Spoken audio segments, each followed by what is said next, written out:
Hello fellow YouTubers and welcome to my channel dedicated to all things gaming in virtual reality.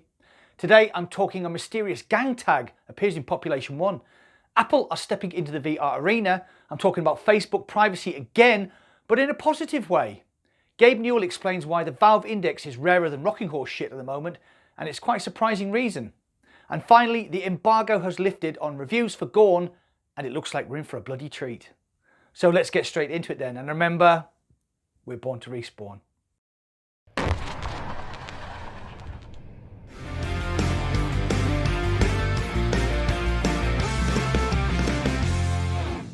Before we start the news, the channel is growing rapidly at the moment, and if you enjoy the madness that is Mac in VR, please consider subscribing and maybe dropping a like on this video.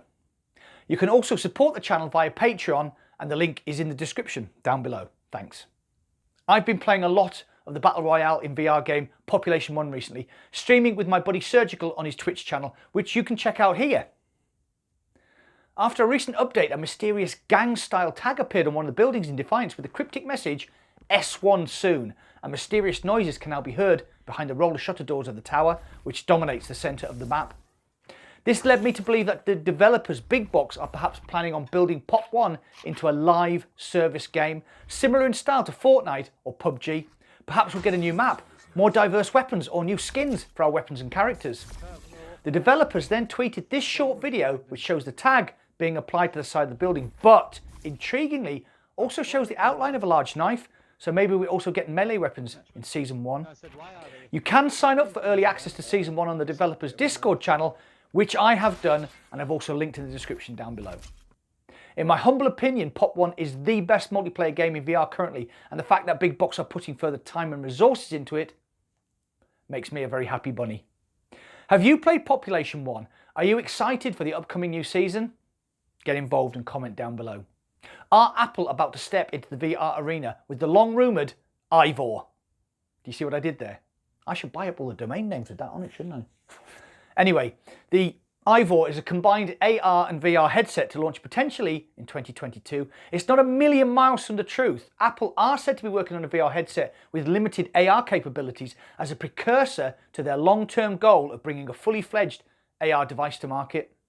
The reasoning behind this is that you need to build experience in VR and AR before launching. Just look at the Google Glasses disaster to see when launching a product completely unprepared into a market that doesn't exist.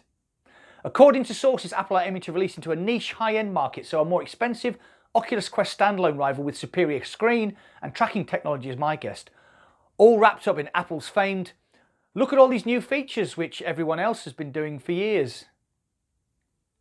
My take on this? Well, actually, I welcome it. I really do. Apple are known to drive hard for market dominance, and if they can challenge the only other standalone headset on the market, then that is going to be good for competition and hopefully push more users into our lovely but still niche hobby. Are you looking forward to the Ivor? What do you think Apple are going to call their new headset? You know the drill.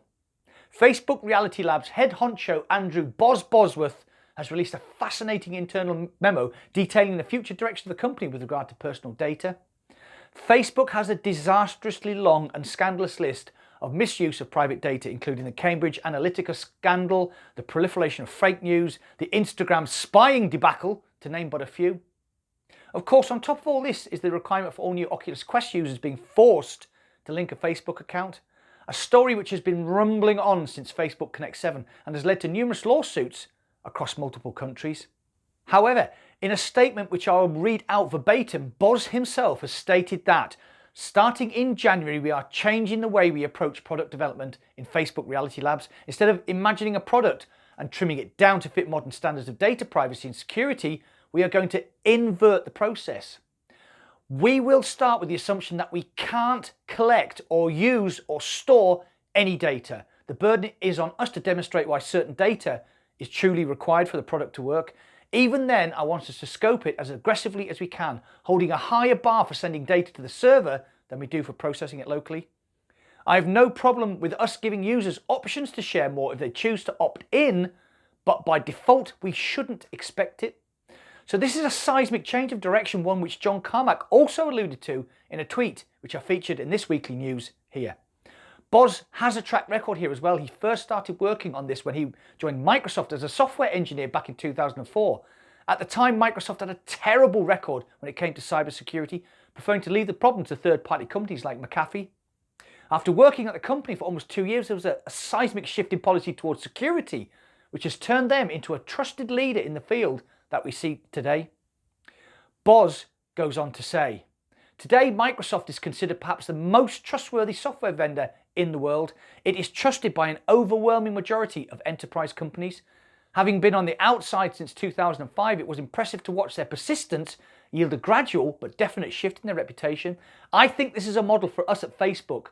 We should become the undisputed leaders in providing privacy-aware software. So when industry heavyweights like Boz and Carmack start talking about major changes in Facebook's approach to privacy, you know they are serious about this issue. What do you think about Facebook and privacy? Do you think, like Microsoft have done, that Facebook will be seen in maybe a decade's time as the most secure and trusted holder of your personal data? Get involved. Gabe Newell has given a rare interview to One News in New Zealand where he explains the severe shortage of the company's premium headset, the Valve Index. In the interview, he states, "We actually have components that are manufactured in Wuhan, and when you're setting up your manufacturing lines, it doesn't occur to you that you're suddenly going to be dependent on this particular transistor that is sitting on one board that you can't get." Everybody ended up running into the same problem simultaneously. You go from, oh, we're in great shape, to, what do you mean Apple and Microsoft just bought the next 2 years supply of this just so they can make sure they aren't going to run out?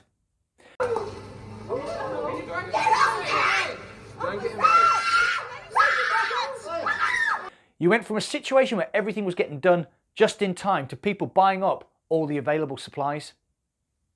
But in more positive news, Newell also stated that making and releasing Half-Life Alyx has, in his words, created momentum for more single-player Valve games in the future. So what Valve games would you like to see remade in VR? Maybe a Portal game, Left 4 Dead, or just more Half-Life Alyx? Get involved, comment down below.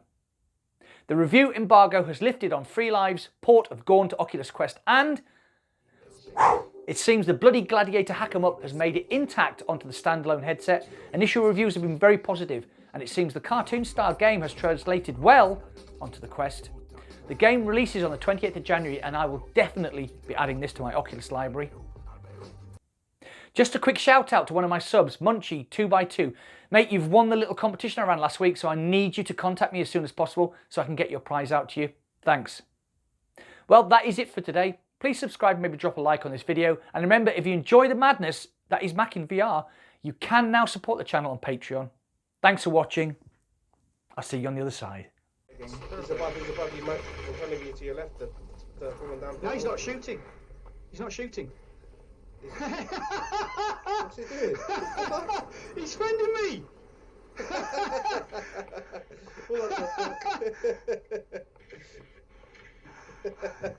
Hold on. Oh my god. Are you streaming this as well? Hey, here comes the last one.